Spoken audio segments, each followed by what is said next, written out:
Estamos começando pelo Memorial Chico Xavier, aqui no Grupo Espírita Seara de Deus, nossos trabalhos dentro de uma semana que pudemos conhecer um pouco mais sobre datas e valores tão importantes como essa semana foi o aniversário do querido irmão Chico Xavier. E uma semana que pra gente, pra nós espíritas, nos chamou bastante atenção, porque o contexto de filmes espíritas que temos esse ano de 2019 é um contexto muito rico para nós. Brindados com o trabalho da vida e obra do pedagogo Allan Kardec e de trabalhos tão significativos no cinema que fala sobre a espiritualidade, sobre a imortalidade da alma e temas tão atuantes que estamos provando em nossa sociedade que está se transformando e percebendo o ser humano de forma tão mais global e inteira, seres humanos que transcendem a possibilidade material para uma possibilidade infinita de jornada. Hoje começamos mais um trabalho de difusão da doutrina espírita com os nossos amigos que vão nos saudar, nos brindar o dia hoje. Bom dia, Edneide, como vai? Bom dia, graças a Deus estamos em paz, tranquilos e felizes por estarmos aqui juntos, reunidos para a divulgação da nossa querida doutrina espírita. Vou estar com você. Inaldo. Bom dia a todos, aos amigos ouvintes, os que estão nos assistindo pela rede web. E é uma imensa satisfação, Clóvis, estarmos aqui neste pequenino grupo que se reúne para estudar essa doutrina tão iluminadora das nossas consciências. Graças a Deus. Cristiano Stanford Neri, como vai? Tudo bem, graças a Deus, e juntos aqui para mais uma vez falarmos um pouco a respeito das mensagens do nosso amado Mestre Jesus. Que maravilha. Rafael Campelo, um prazer estar contigo. O prazer é meu. Bom dia a todos e todas. Que a gente possa hoje produzir bastante na vinha de luz do Evangelho de Cristo. E, como continuação dos nossos trabalhos, estamos falando, comentando, apurando o trabalho dentro do Código do Monte, né, que é o Sermão da Montanha, que Jesus nos coloca, nos brinda como um fator, na verdade eu posso dizer um fator poético, tão instigante que Cristo nos deixou, que resume moralmente tantas possibilidades do ser humano em se reconstruir. Não é à toa que o Mahatma Gandhi, em seus discursos, comenta, né, Rafael, o quanto que se os livros, se toda a literatura voltada ao caminho do ser humano se acabasse, mas ainda restasse o Sermão da Montanha, a humanidade ainda estaria com um caminho bastante sólido para se reestruturar moralmente. E é um trabalho que muita gente pensa que é tão simples esse sermão, mas quando a gente vai se aprofundar mesmo no brilhantismo de Jesus, poético de Jesus na época, a gente vê que trata-se de um trabalho bastante forte e concluinte para os trabalhos que temos que começar a conhecer pessoalmente. Não é verdade, meu irmão? Exatamente. E pelo tema, em decorrência da continuidade do tema das bem-aventuranças, a gente tem aí, a gente extrai um arcabouço de ensinamento que pode nos levar, inclusive, à higienização mental, fruto desse ensino, fruto do Evangelho trazido por Jesus. E as bem-aventuranças é tão espetacular que rende sempre, desde eu acho que a Idade Média até hoje, livros e mais livros a respeito. Livros no sentido social da época, livros no sentido cultural, livros no sentido a abordagem psicológica das bem-aventuranças e livros que acampam todos esses segmentos num só. São diversos até hoje publicados. Espero que a nossa transmissão aqui seja eficaz e surta um efeito positivo para os ouvintes e para os espectadores, haja vista que também estamos na web. Perfeito. Cristiana, bem-aventurados aflitos. Jesus, quando traz para a gente essa bem-aventurança, né? Bem-aventurados os aflitos, porque eles serão consolados. Ele traz nos dizendo que a gente já vai ter um consolo, né? E isso é muito bom porque a gente não se sente órfão, perdido. Porque na grande maioria dos momentos, quando a gente está passando pelas dificuldades, pelas aflições, né, sempre nós nos questionamos, por que comigo? Por que sou eu que estou passando por isso? Não teria uma outra forma de ser, porque não é com o vizinho, não é com outra pessoa.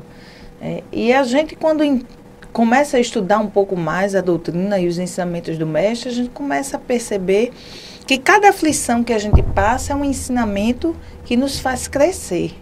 Né? Cada dor, ela vem porque o nosso mestre Jesus, ele sempre diz assim, ele dizia para nós, né, que a dor é uma bênção que Deus envia aos seus eleitos. E quando Jesus disse isso, eu ficava me questionando e muitas vezes eu dizia assim, rapaz, eu não quero ser eleita não, porque se for para ser eleito, para sofrer, não dá muito certo. A gente não quer, né, passar por isso. Mas quando a gente compreende isso, a gente percebe que cada dor que a gente passa é fruto de uma consequência das nossas próprias ações, dos nossos próprios pensamentos. Então a gente começa a entender que Deus não tem nada a ver com as nossas dores. Deus não é responsável por isso. Né? E aí, percebendo isso, a gente vai começando a trabalhar o próprio ensinamento de cada um. O próprio pensamento que o mestre trouxe o tempo todo foi para que a gente focasse e olhasse para dentro de cada um de nós. Claro. Né? Das nossas dores e sofrimentos, nossas formas de agir. Perfeito. Diante das situações. Com certeza. Né? É muito, Hinaldo, realmente, quando nós que estudamos a doutrina espírita comentamos sobre a importância educativa do sofrimento, da dor, e mais, quando algumas pessoas que já conversam, já têm um domínio um pouco maior sobre alguns estudos mais relevantes, comenta muito que se somos imperfeitos, logo erramos inevitavelmente. Não é verdade? Se somos imperfeitos, logo inevitavelmente erramos. Então, se somos colocados no nosso papel de imperfeição que estamos agora, inevitavelmente erramos, inevitavelmente também a dor surge. Então, o que eu posso fazer se eu estou nessa condição atual de melhor para não passar por mais sofrimento? E eu fico às vezes um pouco até entendendo as pessoas que ainda não tiveram a oportunidade de estudar o Espiritismo, porque isso realmente é algo que precisa de uma elaboração racional muito grande mesmo. Precisa de um sentimento muito vivo de que somos mais do que estamos agora. Né? Por que sofrer? Porque você errou. Mas em papel de imperfeição que eu estou, o que mais eu poderia fazer na vida do que errar? Então por que essa tendência? Por que Deus nos possibilitou assim? Por que passarmos por isso? Aí eu fico pensando nos meus sobrinhos, no meu filho, que nasceu e precisa muitas vezes cair e arranhar os joelhos para aprender. Será que é essa a dádiva de Deus para nós, Naldo? Clóvis, quando você abriu o leque da pergunta, eu fiquei até preocupado. Eu digo, menino, é muita coisa que eu teria que explicar. Mas como você resumiu nesse final, sobre essa questão do sofrimento, ligado a nós estarmos passando por um processo natural que Deus iria nos impor. Eu gosto sempre de lembrar as pessoas que o sofrimento não tem nada a ver com Deus. Tem a ver com as nossas escolhas. Nós fazemos escolhas e essas escolhas nos fazem muitas vezes, nos trazem um sofrimento. E quando esse sofrimento vem, quer estejamos olhando para Deus ou não, cabe-nos observar que o sofrimento nós iremos passar. Isso é fatídico, porque são escolhas nossas. Mas daí, chegarmos, olharmos para Deus, aos ensinamentos do Mestre amado Jesus, nos faz acender um alerta a respeito, quando ele nos diz assim, que o fardo dele é leve, o jugo é suave. E as pessoas ficam olhando, como assim? Porque nós iremos passar pela dor pelas nossas inconsequências.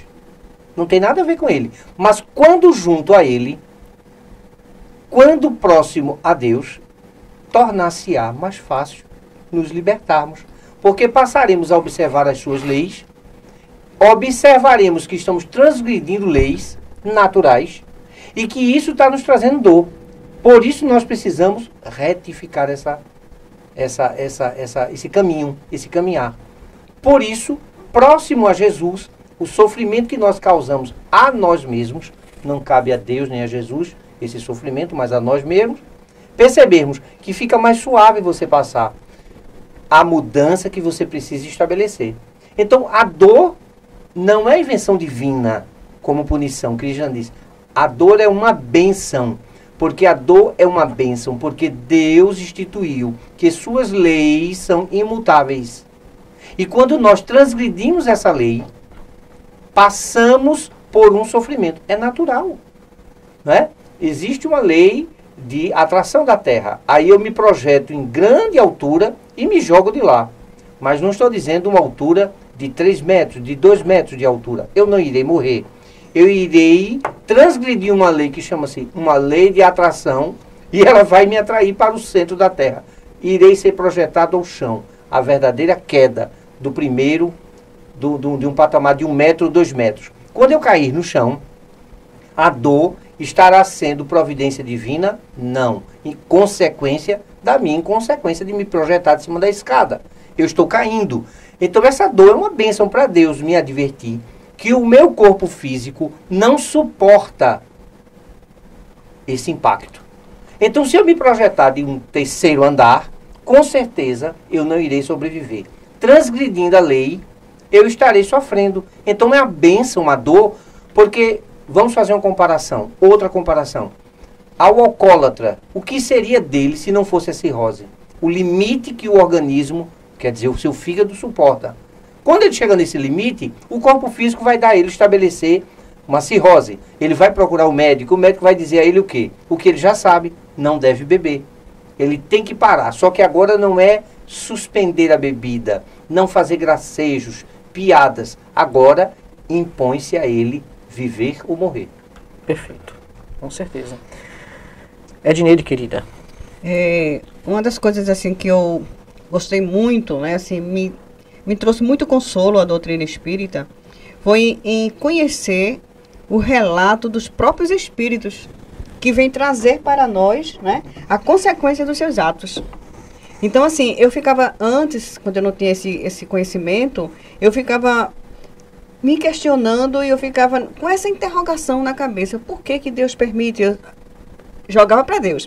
Por que que Deus permite que certas coisas aconteçam? Por que que crianças, não é, numa idade tão tenra, passando por dores e sofrimentos tão grandes, né? Uhum. E outras situações, porque a pessoa tão boa, uma pessoa tão boa que a gente vê assim, de repente está se ultimando com um câncer, uma doença, muitas às vezes uma doença não curável, outros tipos de paralisações, estou olhando todos os seus movimentos, e eu ficava sem entender isso aí.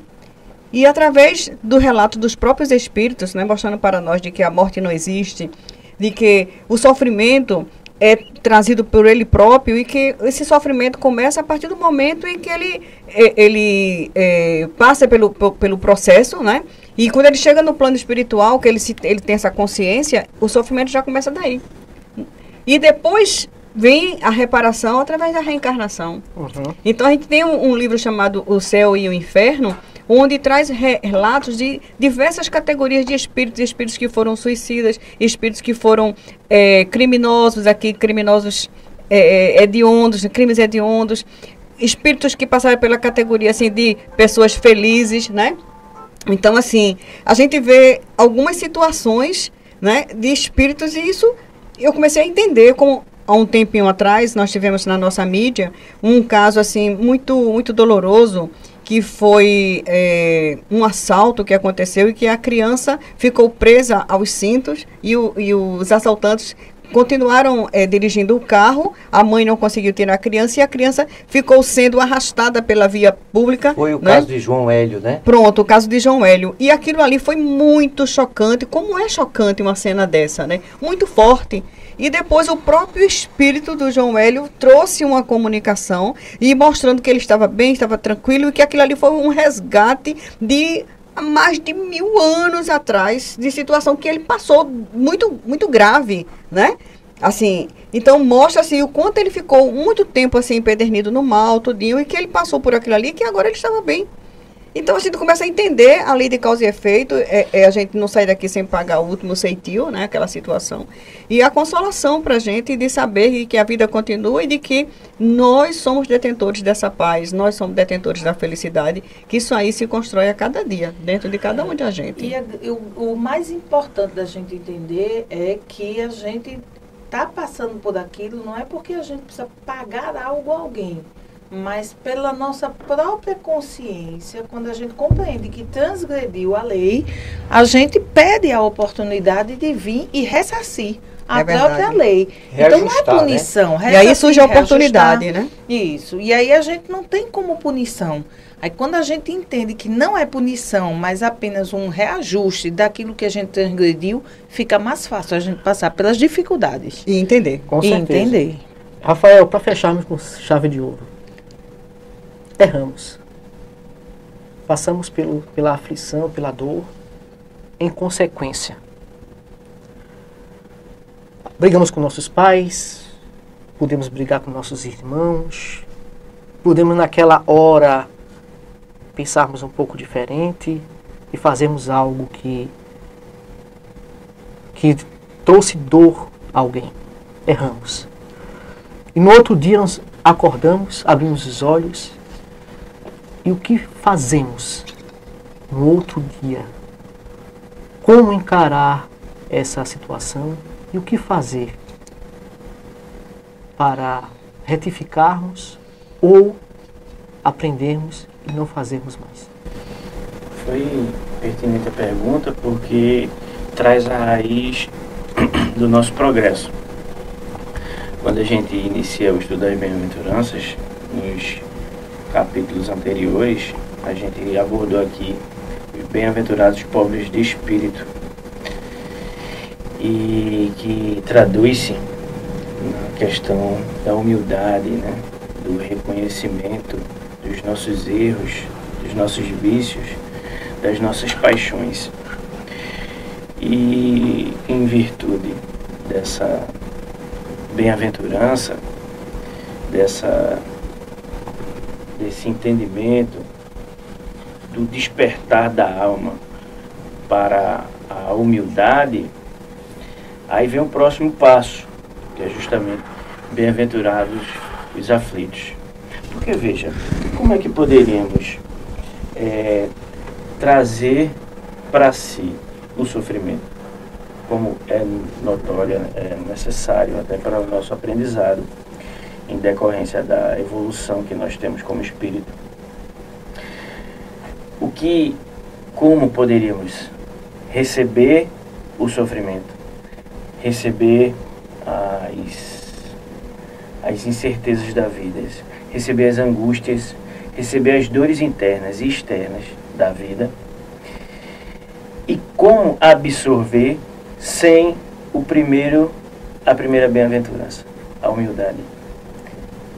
Veja, é algo que uma coisa decorre da outra. Se porventura eu sou orgulhoso, se porventura eu sou vaidoso, se porventura a culpa é do mundo, a culpa é do meu pai, a culpa é da minha mãe, a culpa é de terceiros, a culpa é do meu professor, a culpa é do Estado, o governo, seja estadual, federal, mas a culpa não é minha, aquela dor vai e pode se acumular com outras dores, repercutindo numa revolta íntima. Agora, a partir do momento que eu me entendo como bem-aventurado, um pobre de espírito, em que eu me coloco na posição de humildade para aprender, para compartilhar da minha dor e do meu sofrimento com pessoas que eu amo, a fim de buscar ajuda, aí eu posso entender a aflição de maneira pedagógica. Perfeito. Ou seja, eu estou aflito, mas quem foi que causou essa aflição? Eu mesmo. Através das minhas atitudes, através das minhas ações, através dos meus pensamentos. Porque até pelo pensamento nós podemos nos desestabilizar psicologicamente, repercutindo inclusive no nosso organismo. Então, a partir do momento em que eu estou aflito, mas sei que serei consolado, conforme o Evangelho segundo o Espiritismo nos traz, que Cristo nos trouxe, bendito aqueles... o sofrimento é uma bênção que Deus envia aos seus eleitos. Ou seja, quando nós trazemos aqui esse aspecto de que, na verdade, o sofrimento, a dor, nada mais é do que felizes aqueles que sofrem. Por quê?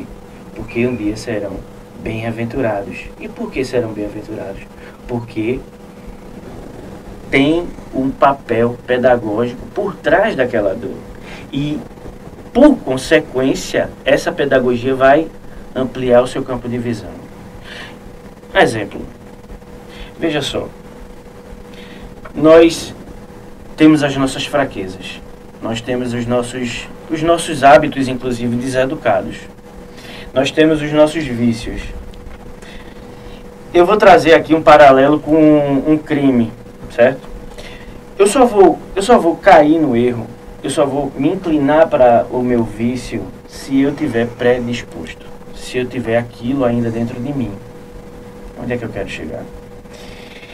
Vamos considerar que, moralmente falando, eu seja um cara do bem, um cara racional, mas eu tenho um vício, o álcool.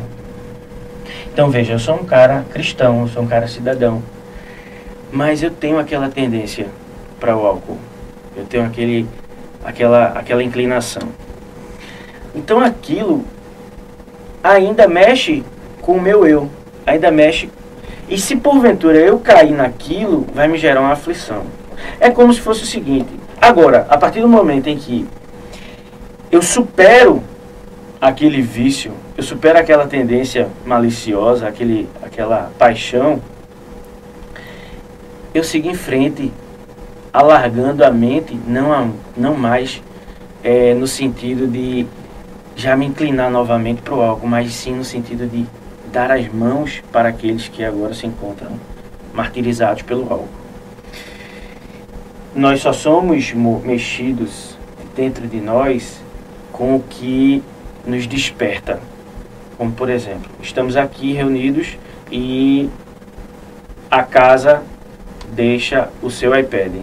Todo mundo sai, eu fico. Se eu for um cleptomaníaco, eu vou ficar tentado para furtar aquele iPad. Porque aquilo mexe comigo. A partir do momento em que eu não tenho esse ímpeto, essa índole, esse vício, essa paixão, essa lacuna moral dentro de mim, o iPad vai ficar aí eternamente e eu não vou mexer nele, eu não vou levá-lo. Então, a mesma coisa são nas tendências, nos vícios, nas paixões. Quando nós somos tocados por algo externo e que ainda nos causa confusão, isso é um despertar de, ora, eu tenho várias lacunas, eu tenho ainda vários vícios a encarar e por consequência disso eu posso ainda me afligir muito em decorrência dele. Perfeito. É por isso que muitas vezes é o necessário, o famoso 919 da questão do livro dos Espíritos. Conhece-te a ti mesmo. Isso. Perfeito. Né? E nessa parte, quando você fala assim do sofrimento, quando o sofrimento vem, e aí a primeira tendência na nossa imperfeição é buscar a revolta, às vezes, né? E aí a gente vê que dentro desse processo, quando a gente compreende a pedagogia de Jesus para o trabalhar dessas dores, a gente entende que não é a revolta que a gente precisa trabalhar em nós, mas a resignação. Resignação. Ser resignado, compreender que aquela dor, aquilo que você está passando, não adianta você se revoltar, porque a revolta não vai solucionar a dor que você está passando. Perfeito. Mas você compreender e trabalhar para minimizar aquela dor, que é nos dado o direito de minimizar as dores que nós passamos, né, pela bondade e a misericórdia divina, que é o próprio Evangelho está lá, quando se questiona se é dado ao homem, né, minimizar as próprias dores, e os Espíritos dizem que, claro, nós estamos aqui para vencer as nossas más inclinações e minimizar as nossas dores à medida em que nós vamos aprendendo com elas. E a resignação é fruto da humildade. Porque ninguém será resignado. Infelizmente, Se tem você pessoas não que trabalhar. não trabalham isso e quando são acometidos de um sofrimento grande, né, de uma grande perda ou problema de saúde, envereda pelo caminho do suicídio. Ou Exato. não aceitar a realidade. Inclusive, a passagem das bem-aventuranças, dos bem-aventurados aflitos, e Jesus, quando nos traz essa questão, nos traz também no sentido de os aflitos serem, como um sinônimo de enlutados. Os aflitos são também os enlutados pelas perdas dos parentes queridos. E trazer aqui que essa passagem, que salvo me engano é no versículo 3, não é isso? Capítulo 5, versículo 3. Alguém... Não. Não, decorado eu não sei não, mas... Enfim, traz o Antigo Testamento em Eclesiastes 7:2, que traz, veja o paralelismo sempre do Antigo Testamento com o Novo. É melhor ir à casa do luto do que ir à casa do banquete. A tristeza é melhor que o riso, pois a tristeza do rosto torna o coração alegre. O coração do sábio está na casa do luto, mas o coração dos tolos na casa da alegria. O desdobramento desse versículo de Eclesiastes é que, infelizmente, a nossa condição humana evolutiva ainda se aprende mais com a dor, com as perdas, com as aflições, que com as alegrias. Por quê? Porque quando estamos regozijados na fartura, na abastança, nós entorpecemos a nossa mente e não atribuímos que aquilo tudo, aquele banquete, é permissão divina. Nós queremos gozar desse banquete. Nós queremos gozar das alegrias que o mundo material nos proporciona. Nós queremos gozar das paixões. Mas, e é tão natural isso, que quando nós sofremos, nós procuramos a quem? A Deus, ou a religião, qual que seja a sua religião. Mas quando estamos na alegria, na riqueza, na abastança, é muito natural de esquecermos que tudo que temos e tudo que somos é permissão de Deus. Perfeitamente. Pela valorização do ter, né? Das coisas da terra. E Jesus vem no Código do Monte justamente chamar a gente a atenção de valorizarmos a parte espiritual dentro de cada um de nós. Com certeza. O ser humano, em todas as épocas, procura sempre esse autoentendimento, essa autoconsciência. Você for para culturas diferenciadas, se você for ler livros das culturas, você vai ver que na verdade, o ser humano sempre em busca de se entender, de entender quem é e de entender onde está. Você for no Bhagavad Gita, você vai ver que nada mais né, o diálogo de Gita com Arjuna, uma autoindagação do ser humano sobre si mesmo, sobre as suas tendências de sombra e de luz.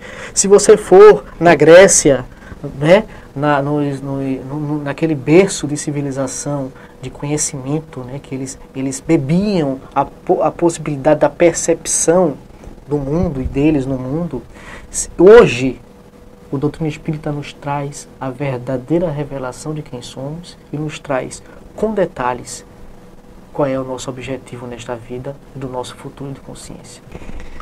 Desejando a todos em tempos de muita luz, que temos hoje o dia para nos tornarmos melhores do que fomos, e a doutrina espírita para lá na frente sermos pessoas com hábitos e com possibilidades morais melhores. Forte abraço, fique com Deus.